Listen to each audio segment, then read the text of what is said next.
name's Mitchell Sutter. I gave you a little bit of a bio already where I came from. So I am in my 40th year for doing EMS.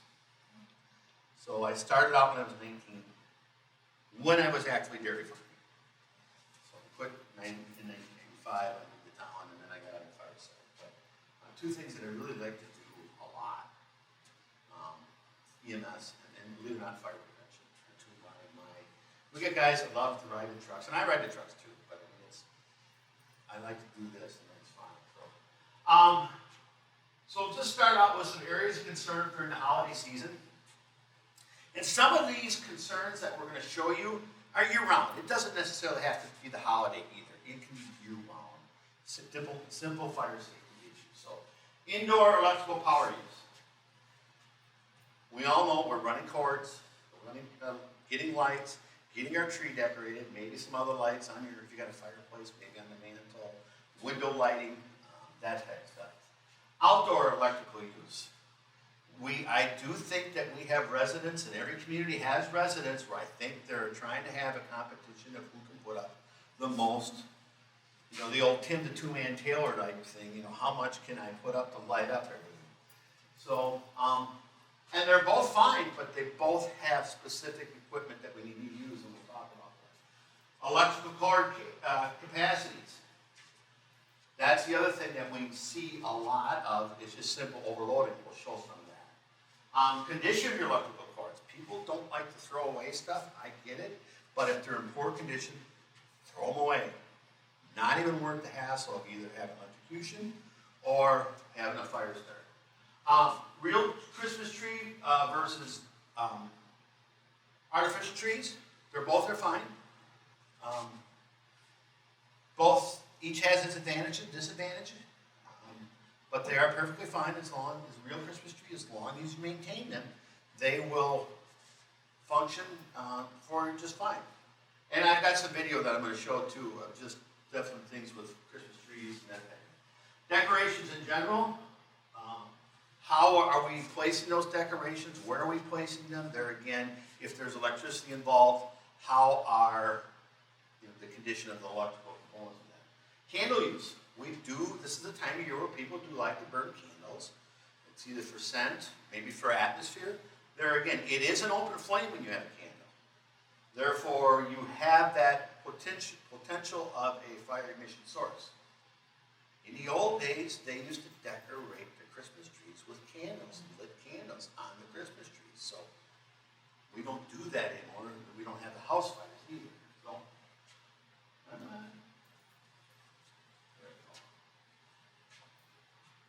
so proper cord use. This is something that we want to make sure that we're using things properly, and a proper power strip use. We want to make sure that not only the proper size, making sure that we don't get too much overload cord use as well. We want to make sure there's UL listing and making sure that the cord conditions, we talked about that, and the location of placement.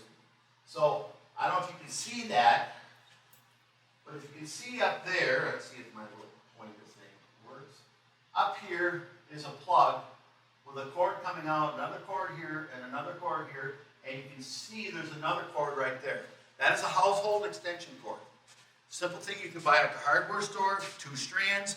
This plug has got 3 plugs into it, so if there's 3 plugs in it, that means we can plug 3 components into that, right? That's what our logic is. This can cause an issue here. This was corrected because this was at my parents' house, and I was a little bit of, no. I practice what I preach. I want to keep you guys. This has since been resolved, but here's the other. So here's where this cord going up. This cord now is going up to a set of lights up there, and those light bulbs were incandescent light bulbs. Incandescents are fine, but what does incandescent light bulbs throw off now? Heat, a lot of heat. So yes, there was an education process at home. My dad was always teasing me. Said, "Well, is that what?" Yes. It's blurry. So that's a surge protector plugged into a timer, plugged into a splitter, plugged into a factory plug, and then a replacement plug. Not necessarily all bad, but not the way I would definitely do things. And it would to resolve that issue.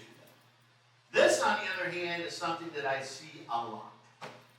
This I see every day, not only during holiday season. So, what we have right here is a power strip. In this power strip, there are 1, 2, 3, 4, 5 pieces of apparatus plugged into that strip. There's one more outlet in it. However, they're doing something that is against the electrical code, and it's even against the fire code, and this is an overload. They have another power strip plugged into this power strip. And this power strip has 1, 2, 3. There's 3 units right here that have those power capacitors. So this one, I'm guessing this is a cell phone. That's probably a cell phone. That's probably something else with some type of power source. That those also generate heat. And then we have a very, very heavy power cord on that. So that is definitely an electrical draw that we are overloading. And I have something that I confiscated at a fire inspection, and they said, you should really price this right now. They said, what do you want for it? I said, am I in trouble? I said, no, have you got another power strip? And they said, no, yeah, we do. I said, good, because I'm taking this one. This one has overloaded. These power strips are only meant for 15 amps. So that's what we also have to think about.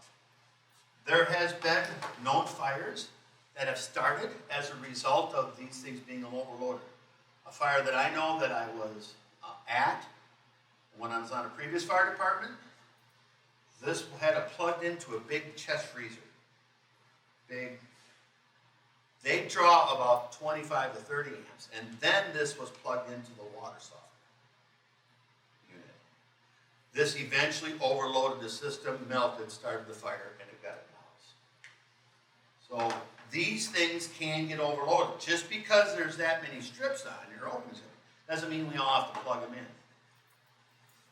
This strip right here is overloading this strip. Because this strip is only rated for 15 amps, and there's a possibility where it could be drawing another 15 or even 20 amps off of that one. So now we have put that overload, and eventually it will fail. And what happens is it gets heated up, then it cools off, or it maintains the heat. Eventually the components degrade down and either short out or will get so hot that it'll start a fire. This is what's it says. It's all piggybacking, and if I see this during a fire inspection any time of the year, I make sure that it gets resolved right now.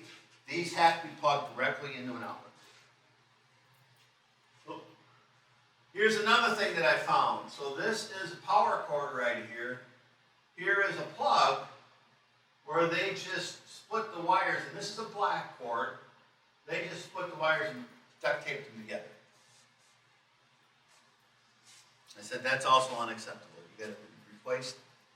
You have to get I actually said this plug right here. Hit the wrong button on this.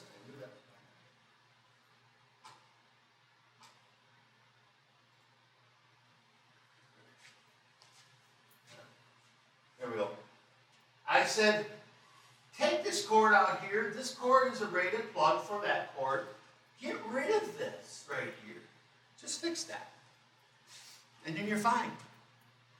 This is what you find a lot. Now, it could be a household cord or something else that you might have that you think, oh, it was wired together. Throw them away. Fairly cheap. UL listing. On the back of this one is a UL listing. This is off the back of another power strip that I have. And you can see right here, this is a registered trademark, UL, but that's Underwriters Laboratory, and that is a testing facility within the United States and Canada that lists equipment that can match the function that you are trying to use. So you notice it is power, this is a company here, it's a power tap, has a serial number, has a UL listing. Here's your electrical ratings, and here it is, only a 15 amp. But it says cautions. To reduction the risk of electrical shock, indoor use, use only indoors, it says. So we will see people try to use these outdoors. And this is only meant for indoor use, these power strips. If they're rated, a UL listed rated outdoor power plug, they will be rated for that.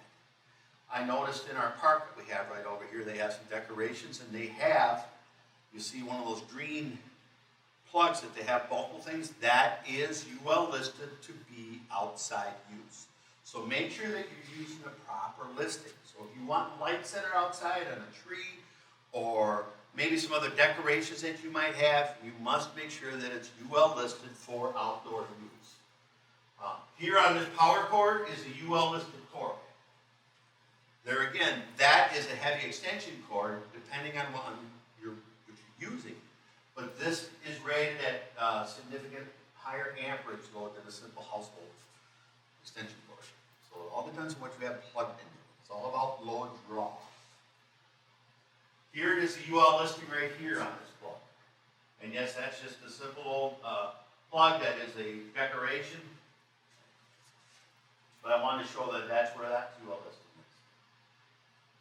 Outdoor electrical use, if you're using lighting or any other outdoor use, if you have an outlet outside, you really need to make sure you do what's called GCFI, ground fault circuit interrupters. What they are, they're not circuit breakers. What they are is they get wet and there's a short, they pop. So we see these outside or any places. I'm just looking to see if there's any in here. There might be. They usually have those reset buttons.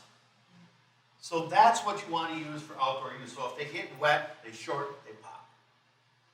And that way, and then like I said, we want to make sure we're using UL listed cords for outside. So there is a proper code for an outdoor plug. This plug is outside on the brick facade. And you'll see that these are the two buttons right here. There's a test and there's a reset. So if you can test a button and pop it, and then you can hit the reset button, it'll work. It has a door on it, and then this plug is basically coming out the bottom for the holiday decorations. So this is up to code and the proper use of the outside decorations. This, probably not so much. This is an electrical cord, extension cord, just going out to drive, out underneath an overhead door. The cord's heavy enough, because it's fairly, I got an extension cord in here. You know, when you look at this is what I use, I always keep this, but yeah, this is probably UL listed, and this is a fairly heavy cord here. So this is an actual extension cord, not the household, 2-strand household ones. But this is going underneath the garage door. That garage door is going to go up and down. That's going to compress on that cord. That's going to eventually cause that cord to fail and possibly short out. So we don't want them running from the outside or from inside out. Here is a display that I happen to find outside. So when I get my pictures, I get the good, the bad, and the ugly. So I always talk about. So here, we have a cord going back up with a splitter. And then we have another extension cord here wrapped around that's going to another, probably, and here's a splitter. And I think this green cord is actually right here. So it's going into 3 more outlets. So this cord right here is supplying 4 pieces of outside decorations. Now the amperage draw might be fine on that because these look like they got fairly small wires. And by the way, the new LED lighting that is out there, significantly lower amperage draw. And they are cooler. They are definitely a better way to go. Even energy saving is better. So if you've got old incandescent bulbs, for what they make and sell LED lighting for, it would be highly advisable to switch. So if you see something for indoor outdoor use, UL certified, that's what you're going to look for.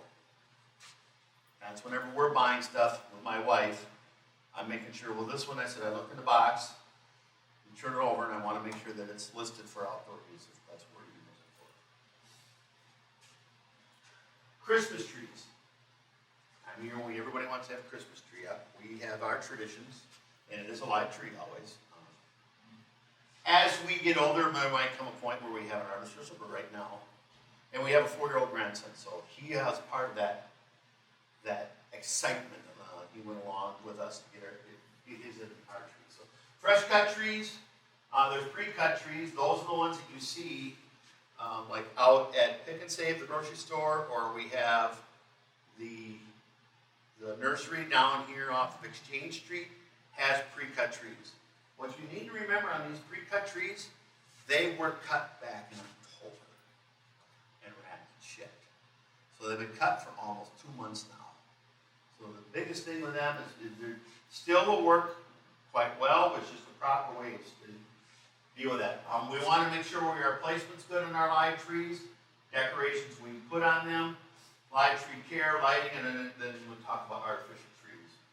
So biggest thing with a live tree is if you cut it, you go out to a place where you cut your own tree, get it home, get it in water as soon as possible. If you can't get it set up in your stand, put it in a 5-gallon pail or a 1-gallon pail of water. Get it in water right away. So we don't want that lower part of that trunk getting dried out. Because once it gets dried out, that seals off all the pores. If we do let it get dried off, or you buy a pre-cut one, you need to cut at least 1 inch off.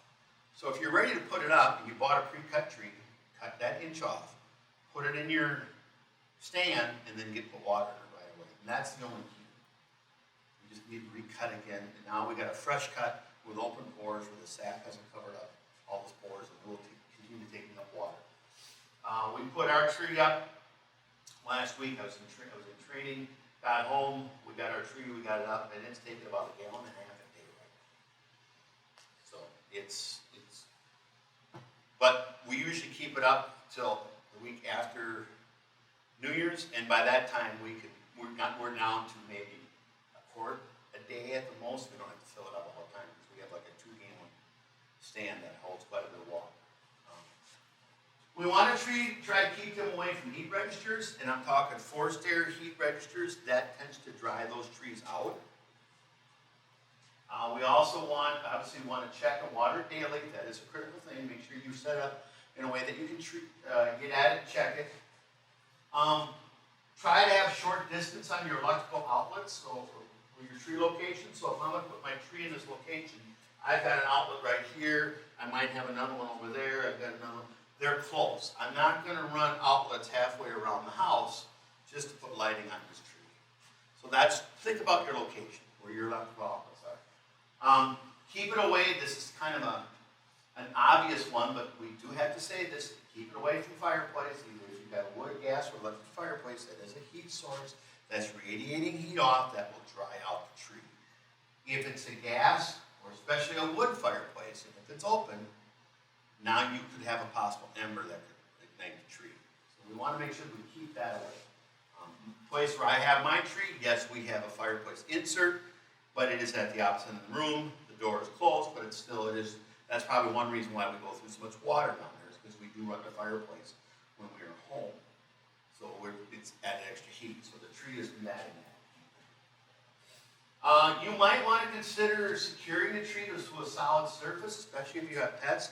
We've all seen those either greatest home videos or YouTube videos of pets causing the tree to tip over. Not quite a year ago, we got a Jack Russell Terrier mix dog from the Humane Society. We have nicknamed her middle name is Lucy, short for Lucifer. We have tied the tree up.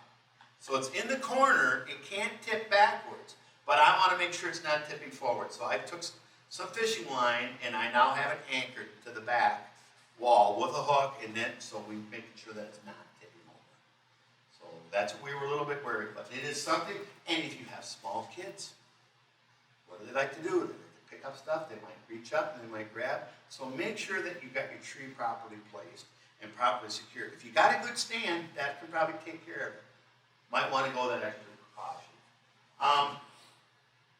Be aware of your decoration, your electrical cords, especially with young kids like to tamper with them. We want to make sure that all this insulation is in good. We don't want any cracks on this insulation. If there's a crack on it, granted, there's 3 wires in here that are also coated, but it's still too much of a risk because it's a double barrier. You take rid of one barrier, now you're just down to the next one. So you want to make sure that your cords are in good condition. No bare wires, no cracks.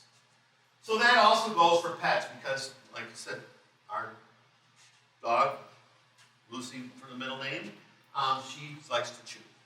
So we're dealing with that, but it's like, okay, decorations are up a little bit higher until we realize that she's not going to be chewing on the decorations or on the cords.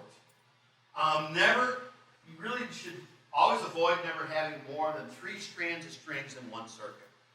So there's a plug on each end of the cord, right? And you can run, when we wrap, or however you put your lights in your tree, we don't want more than 3 on a plug. So because that first one coming in has to take all that amperage draw to the very end. So if you're going to have more than 3 strands, you need to have another set of lights. So maybe you will need a surge protector or power strip that's rated for it and functions with it fine. That's fine. Make sure you're using UL approved, and you have to watch out for that because now when you purchase stuff, there's a lot of stuff on there. It looks like a UL symbol. There's really a lot of knockoffs, a lot of foreign-made material that's not been gone through a testing process. It's not UL certified. So we highly recommend using all UL approved lighting. Obviously, I just said make sure your electrical strings are in good conditions, no cracks.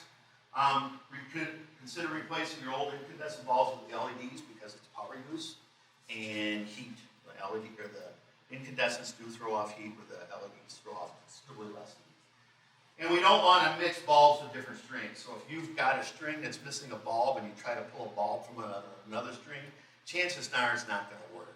If you get spare bulbs with that string of lights, they are engineered for that string of lights. So if you have a string of lights that's got a few burnt out ones, and you can't find replacement for that string, I would just there again replace the bulb, replace the whole string.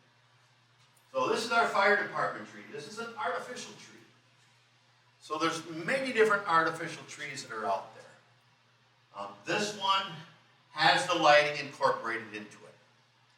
So you fold it up, it'll get put away in a box, but all the lights are already in it, which are kind of nice.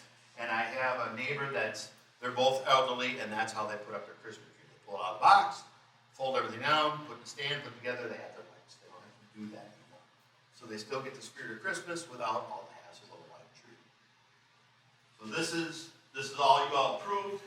Here's our cord here. It's going back to and out in the back, and this is all meets the code the way it's set up right now. So I'm going to show a couple videos here. This first video I'm going to show you just shows simple fire spread and how fast fire grows in what's called a residential home or what's room and contents. It is just a simple, it has some sofas in it, just a simple, like a living room or a den type room that you'll see. And you'll just see how far or how quickly the fire spreads. I'm going to basically narrate a little bit about it, about how fast or at what time we'll be leaving the fire station. Just general rule, depending on what's all in the building, fire doubles in size in every 15 seconds. It doesn't sound like much, but when you consider that it's starting to really double. Remember what I said it was easier to troubleshoot and stuff?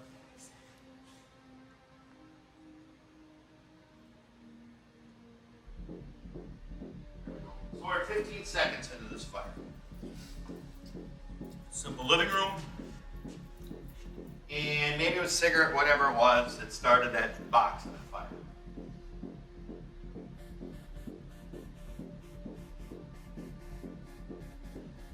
Doesn't seem like much right now. You might smell some smoke. But now the flame has actually got that sulfur arm. What are our sofas made out of? All synthetic stuff, right? It's basically nothing more than gasoline that's been solidified. So this stuff gets enough heat. So we're now into a minute, and now the wear chair is involved. The smoke detector really hasn't even gone off yet. Although we're getting close to the top.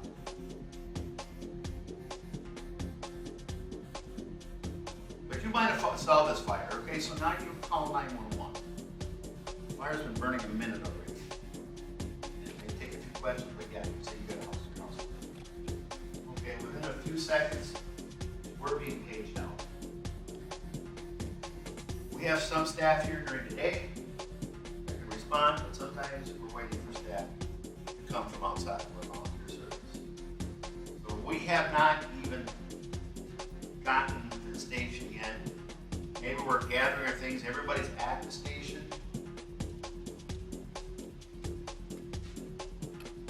And let's say, yeah, we have enough staff on hand, and we got the page, we got the information. There it says the fire alarm got triggered in the hallway. So that's 2 minutes in before, maybe you didn't hear it until the fire alarm went on. We lost another 2 minutes. So now we're just leaving the fire station. How far away is your house away from the fire station? If you're out in the country, you've got multiple minutes. So you can see how things are starting to spread. You actually can see what looks like smoke coming from the sofa. That's what's called off-gassing. That sofa is getting so hot, the solids are actually turning into vapors and they're off-gassing. And once it ignites, flashover, we haven't even gotten to your place yet in flashover. When flashover happens, if there's anybody inside, whether it's a firefighter full gear or anybody else, that we get flashover, the fire extinguishers are inside. That's when firefighters usually are killed on line of duty, stuff like that for the fire. So that's just a simple ruined contents fire. Nothing more than that. So now I want to show, and that took about 3 minutes before it really went to that flashover state. So now I want to show you the first video is going to be a Christmas tree with no water.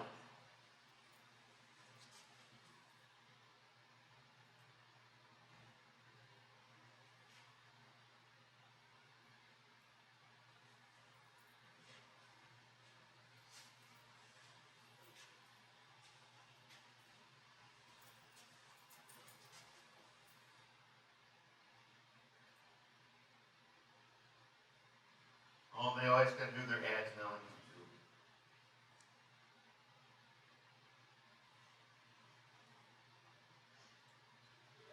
Okay, no water. You'll see there's a timer in the right-hand corner.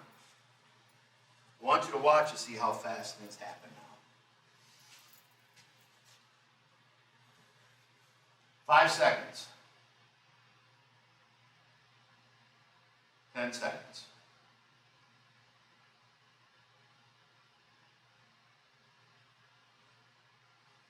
We have rollover, what's the term it's called rollover. 21 seconds with that tree in there. We are now getting close to flashover. And now you saw how that sofa just ignited. This is now flashover. Within 30 seconds of a tree that is not properly watered, within 35 seconds that room is totally involved. If there was anything in there that was a live pet or human being, they would not survive that. That's just on one room. So this is a statistic back from 2010 to 2012, 200 fires with Christmas trees, resulting in 10 deaths. Here's a fire or tree that's been watered daily. It's not nearly as long, but you can see with the timer. So they started a fire, maybe it was electrical short back there with the lighting, but it is a watered tree. You notice it is not advancing very much at all.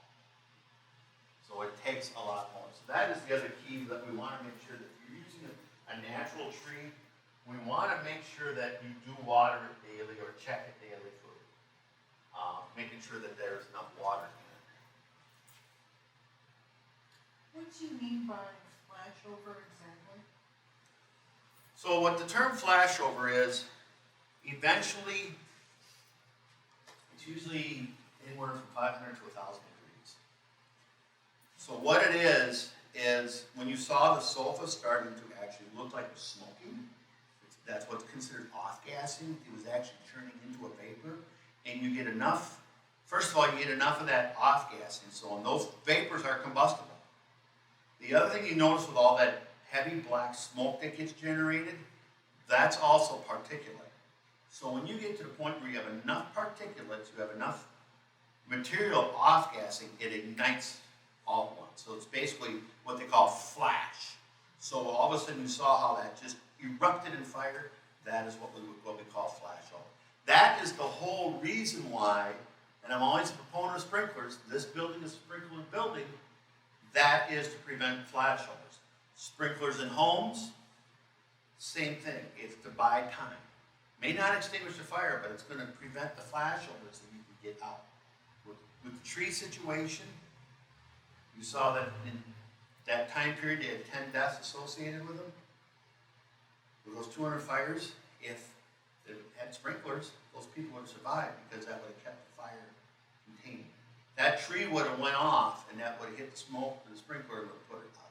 But that's why also making sure your trees are watered, where they're placed, making sure the electrical components that are using on the tree are in good shape so that you don't have any type of shorts. So that's basically what we're looking at when we're doing that. Are sprinklers required for homes? No, they're not. We have been lobbying for it, and the building industry does not want to do it. If you were to tell a contractor you want to sprinkler your home, he or she are probably going to talk you out of it because it's time. It's more or less time. It's another step in their building process. The expense, it costs about the same amount of money to irrigate your lawn as it does a sprinkler at home. Yeah, it's not that much. In fact, the plumber can do it. You don't have to have a special contractor. You can have a rural home and have your house sprinkled. I know people who have. They work for sprinkler contractors. Their home is sprinkled. And all it takes is a tank, like a pressure tank. And all it does is just buying you time to get out. It probably won't extinguish the fire. These sprinklers here, they might extinguish the fire too, depending on the circumstance. But that's why, we preach safety for the trees. We're always nervous this time of year that nothing happens because that tree can act as an accelerant. Even if it is watered, it's still going to burn, but it's going to burn a lot slower. We hear or we see all the forest fires that happen out west. That's just enough heat that gets built up, and basically, even if those trees are growing, they just can't, with that much heat coming at them, there's no way they can survive, and they basically erupt in flame as well. Decorations of candles, we want to try to keep them away from heat source as well. Try to keep the combustibles 12 to 14 inches away from candles. So if you have a candle, we want to make sure it's on a hard surface. Even if you have to put it on a plate, so that plate can absorb the heat and not the countertop. That's way, but we also want to make 12 to 24 inches because that candle is going to be. We want to make sure nothing gets started with that. Be mindful of wreaths and swags. Those are items that you have in your decorations. Maybe your front door. I notice we have one on the village hall when you go in over there. That is a prime example. Those wreaths were made probably back in October. Just feel how they are. The needles just crumble right off them. They are dry. So they can also be a bad source of accelerant in a fire. So we want to make sure you be mindful where you put your wreaths and swags. We don't want them near a heat source. Be careful of that. Make sure that you extinguish any candle that's going to be unattended, regardless of how long you're gone. So if I'm in here, I'm in my home in this room, and I got a candle burning, and I'm going to go do something, and it might take me 5 minutes, but now I'm also 20 minutes away.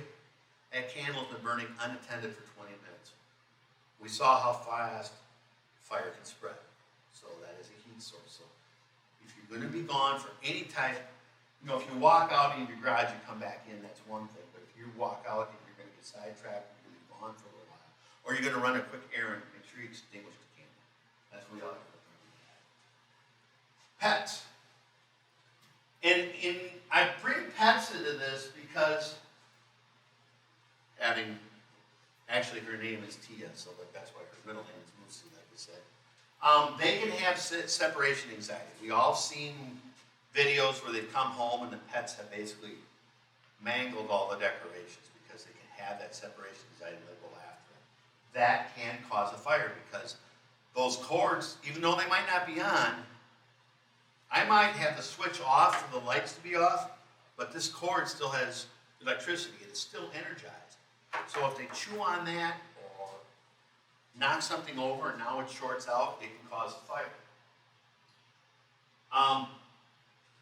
When we say you're putting water in your stand, just straight water.